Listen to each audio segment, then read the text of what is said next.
जिस धरा को धन्य किया हो, ऐसी धरा को पुनः पुनः नमन करते हुए मैं आप सबका हृदय से अभिनंदन करता हूं, स्वागत करता हूं।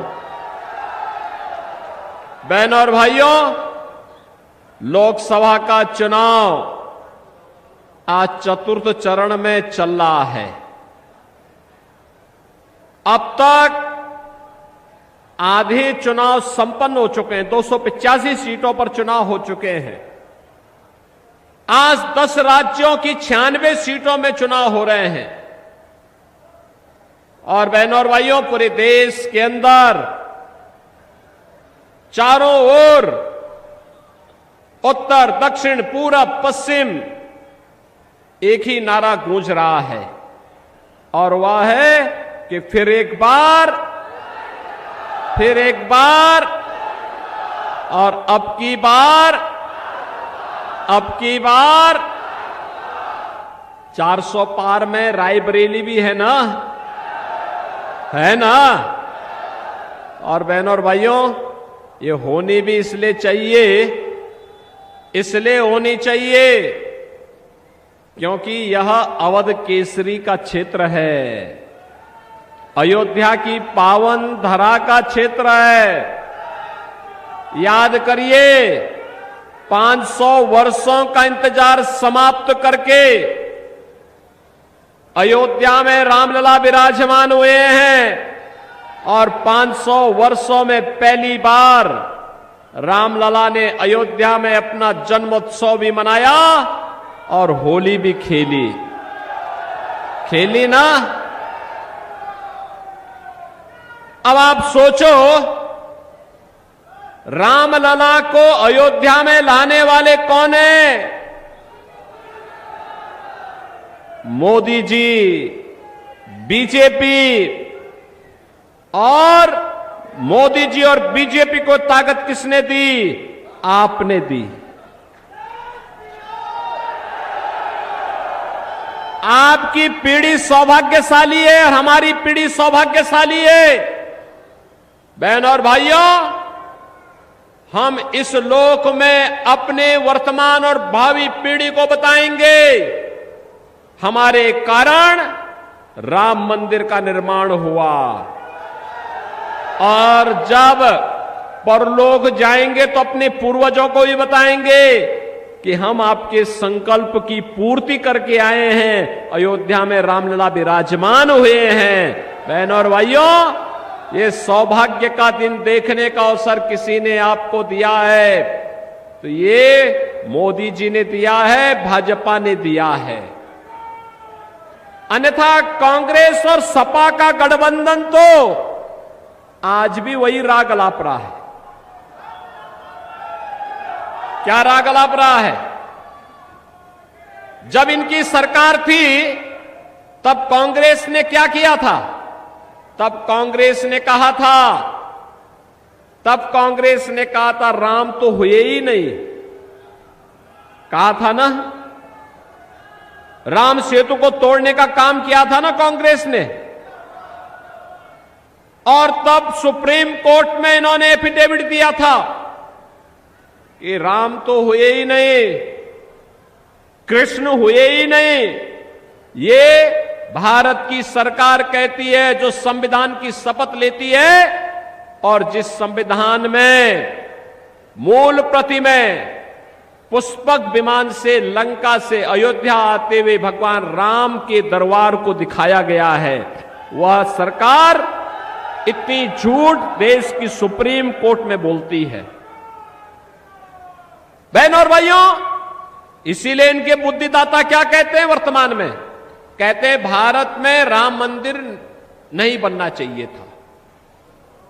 अरे भारत में नहीं बनेगा तो क्या इटली में बनेगा क्या राम मंदिर?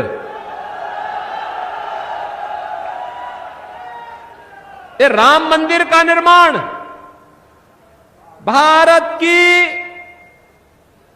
इतिहास की सबसे अद्भुत घटना है, और हमारी पीढ़ी धन्य है जो इस घटना के साक्षी बने हैं।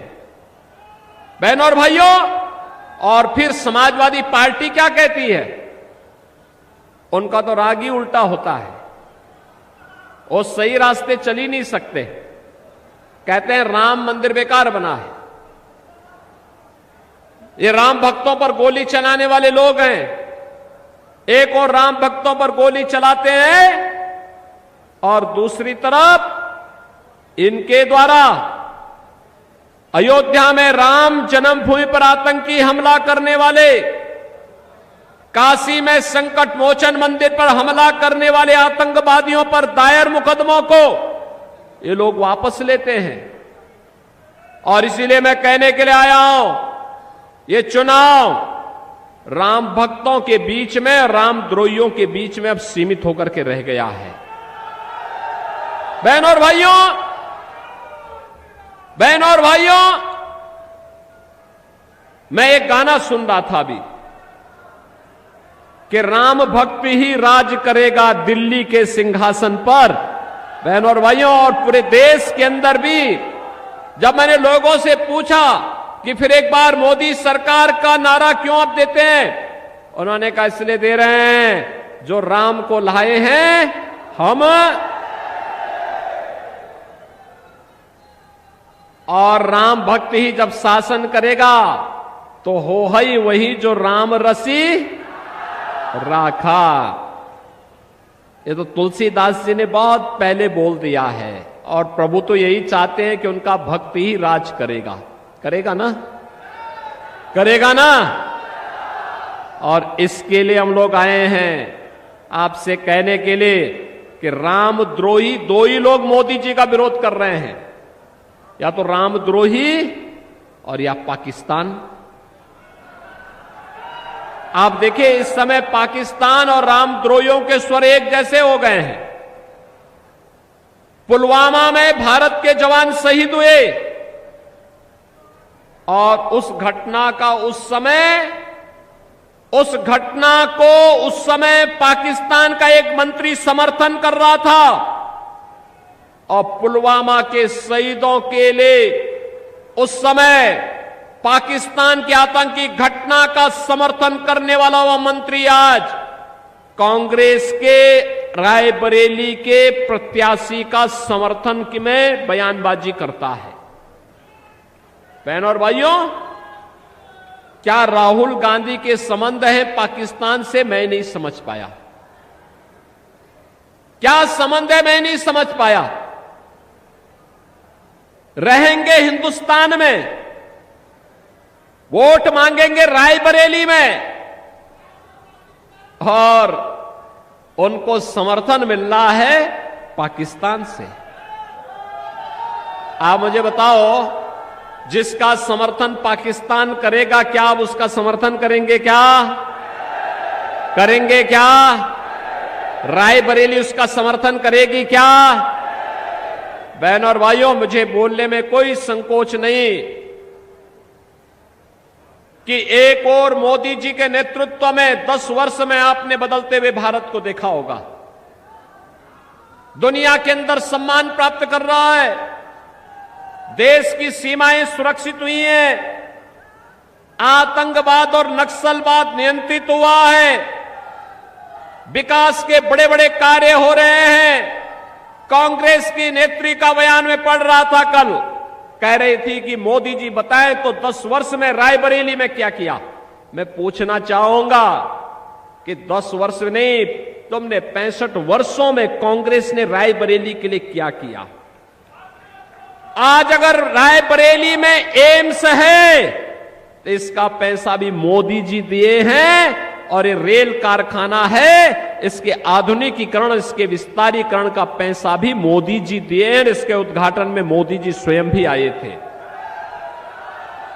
बहनों और भाइयों, हर घर नल की योजना हो या विकास के वे सारे कार्य आज ये मोदी जी के कारण हो रहे हैं। कहीं एम्स, कहीं आईआईटी, कहीं आईएम, कहीं IIIT, कहीं पे एनआईटी, कहीं पे वर्ल्ड क्लास यूनिवर्सिटी का निर्माण हो रहा है।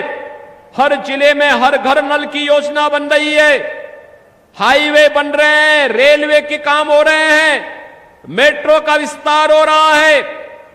विकास के कार्य कितना कार्य हुआ है।